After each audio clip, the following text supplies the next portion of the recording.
So இந்த படம் பார்த்தீங்கன்னா தனுஷ் இவங்களோட 50வது படம். ஸோ இந்த படத்தை இவங்களே வந்து டைரக்ட் பண்ணியிருக்காங்க. இவங்களே வந்து இந்த படத்தோட கதையை வந்து எழுதியிருக்காங்க. ஸோ இந்த படத்தோட ஒன் ஆஃப் த ப்ரொடியூசரும் இவங்க தான்.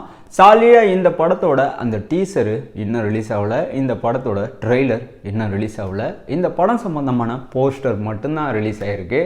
ஸோ இந்த போஸ்டரை வச்சு இந்த படம் வந்து எப்படி இருக்குது அப்படின்னு நம்மளால் வந்து எப்படி கணிக்க முடியும்? ஸோ போஸ்டரை வச்சு இந்த படத்தை வந்து கணிக்க முடியாதனால இப்போ இந்த படத்துக்கு போதுமான வரவேற்பு இல்லவே இல்லை.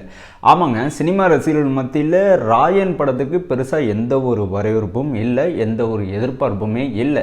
ஏன்னா படத்தோட ப்ரொமோஷனை இவங்க இன்னும் ஸ்டார்ட் பண்ணவே இல்லை. படம் பார்த்திங்கன்னா கிட்டத்தட்ட வந்து அடுத்த மாதம் 26ஆம் தேதி ரிலீஸ் ஆக போகுது. ஸோ அப்படி இருக்கும் பட்சத்தில் இந்த படத்தோட ப்ரொமோஷனும் இவங்க இன்னும் ஸ்டார்ட் பண்ணாமல் இருக்கிறது உண்மையிலேயே வந்து கேள்விக்குறியாக தான் இருக்குது. இந்த படத்தோட அவுட்புட்டு எப்படி இருக்குது அப்படின்னு. ஸோ சாலிடாக இந்த படத்துக்கு வந்து ஒரு சில பேர் சொல்லலாம், ஏப்பா இந்த படம் வந்து தனுஷ் அவர்கள் டைரக்ட் பண்ணுற ஒரு படம்பா, அதுவும் இல்லாமல் இந்த படம் வந்து கேங்ஸ்டர் படம்பா, ஸோ கண்டிப்பாக இந்த படம் வந்து நல்லபடியாக தான் இருக்கும், நல்ல என்டர்டெயின்மெண்ட் பண்ணோம், ஸோ நல்ல வசூல் கொடுக்கும் அப்படின்னு நீங்கள் வந்து சொல்லலாம். சாலிடாக அங்கே தான் ஒரு பிரச்சனையே இருக்குது. ஏன்னா பவர் பாண்டி அப்படிங்கிற ஒரு படத்தை தனுஷ் அவர்கள் டைரக்ட் பண்ணார். ஸோ கிட்டத்தட்ட இவர் கேங்ஸ்டராக நடித்த படங்கள் எத்தனை? புதுப்பேட்டை மட்டும்தான்.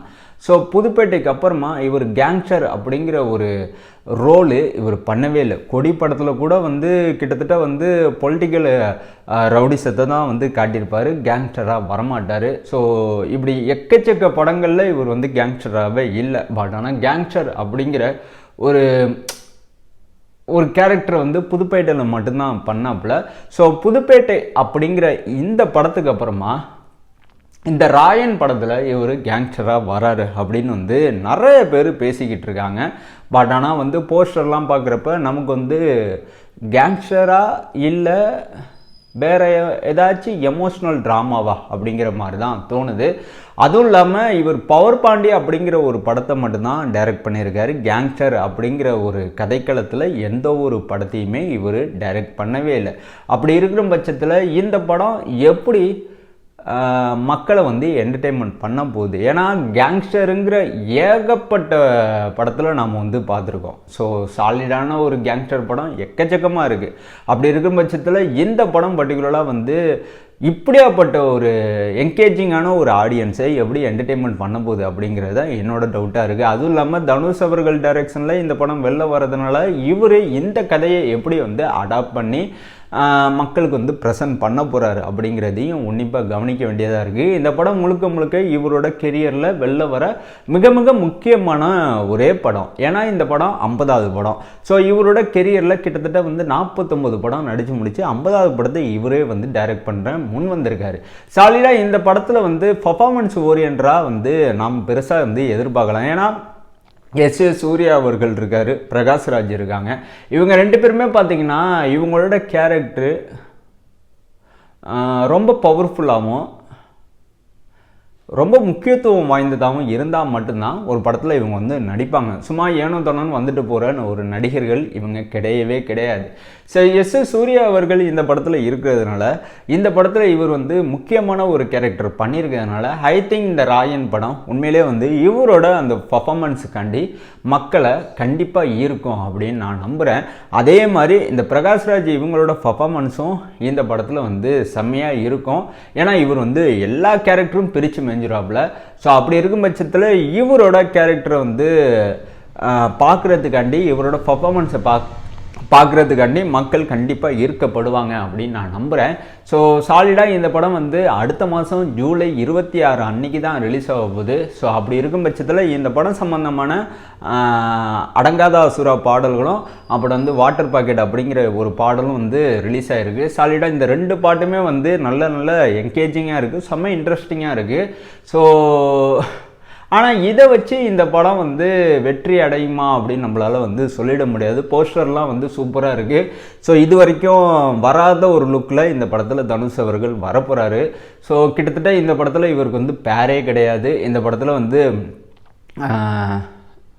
வேறு ஜெயராம் பையன் நடிச்சிருக்காப்புல. ஸோ சுதீப் கிருஷ்ணன் நடிச்சிருக்காப்புல. ஸோ இந்த படத்தில் அபர்ணா இவங்க வந்து நடிச்சிருக்காங்க.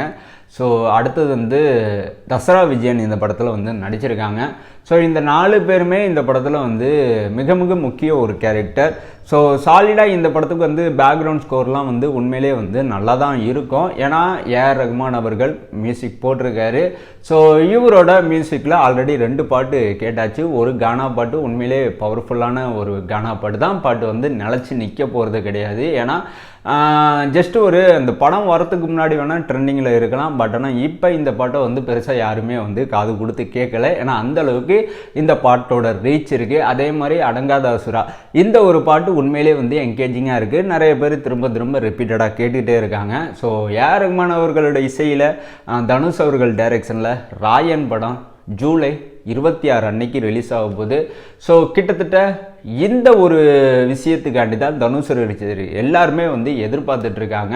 பட் தனுஷ் ரசிகர்களையும் தாண்டி ஒட்டுமொத்த சினிமா ரசிகர்களையும் இந்த ராயன் படம் எப்படி பூர்த்தி பண்ண போகுது, எப்படி வெற்றி அடைய போகுது, எப்படி மக்களை ஈர்க்க போகுது அப்படின்னு தான் நாம் வந்து பார்க்கணும்.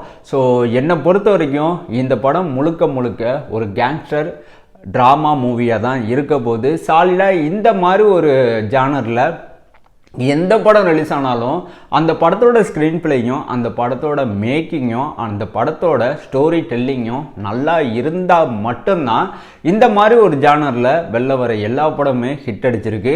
ஸோ அந்த வரிசையில் இந்த படம் எப்படி இருக்க போது, ஸ்டோரி டெல்லிங் நல்லா இருக்குமா, ஸ்க்ரீன் பிளே நல்லா இருக்குமா, எடிட்டிங் ஒர்க் நல்லா இருக்குமா, விஎஃப்எக்ஸ் ஒர்க் நல்லா இருக்குமா, மேக்கிங் நல்லா இருக்குமா, பர்ஃபார்மன்ஸ் ஓரியன்டாக இந்த படம் எப்படி இருக்கும், பேக்ரவுண்ட் ஸ்கோர் எப்படி இருக்கும், இப்படி ஒட்டுமொத்த கேள்விகள் இந்த படம் சுற்றி இருக்கு.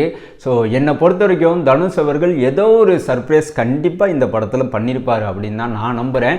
ஸோ ஃபைனலாக இந்த படம் வந்து ஜூலை 26 அன்னைக்கு வரப்போகுதுங்க. ஸோ கண்டிப்பாக உலகம் ஃபுல்லாக இந்த படத்தை வந்து ரிலீஸ் பண்ண போகிறாங்க.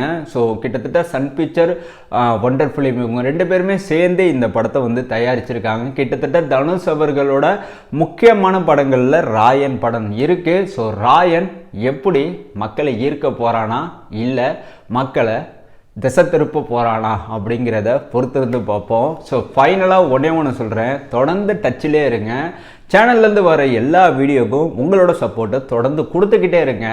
ஸோ கடைசி வரைக்கும் தொடர்ந்து பேசுவோம். நான் உங்கள் மணிகரி, நான் உங்களை தொடர்ந்து பேசுவோம். இந்த வீடியோ உங்களுக்கு பிடிச்சிருந்துச்சுன்னா நிறைய பேத்துக்கு ஷேர் பண்ணுங்கள். மறக்காமல் சேனலுக்கு ஒரு சப்ஸ்கிரைப் பண்ணுங்கள். நான் உங்கள் மணிகரி, நான் உங்களை நெக்ஸ்ட் வீடியோவில் பார்க்குறேன். தேங்க்யூ.